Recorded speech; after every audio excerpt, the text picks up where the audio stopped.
bisa tanade-tanaden dokar hukumar tace fina-finai ta jihar Kano da sauran ka'idoji da dokoki, wajibi ne a tabbatar da cewa irin wannan aiki kazami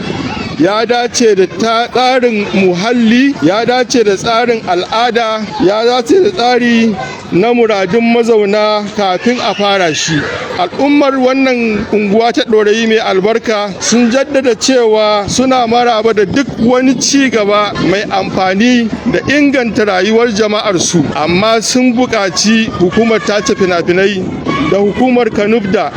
da sauran hukumomi da abin ya shafa da su gudanar da cikakken bincike tare da dakatar da aiki har sai an tabbatar da abin da doka da ka'ida ta bayyana. Haka kuma aika da kwafin wannan korafi zuwa ga shugaban karamar hukumar Gwale, rundunar 'yan sanda ta jihar Kano, hukumar DSS, hukumar Hizba ta jihar Kano, hukumar karɓar korafe-korafe da yaƙi da cin hanci da rashawa ta jihar Kano, hukumar shari'a ta musulunci ta jihar Kano, majalisar malamai na jihar Kano, fadar mai martaba sarkin Kano, hakimin yanki, masu unguwanni da shugabanni masallatai, ƙungiyoyi na al'umma da ke yankin wannan unguwa domin sanarwa tare da ɗaukar mataki wanda ya dace.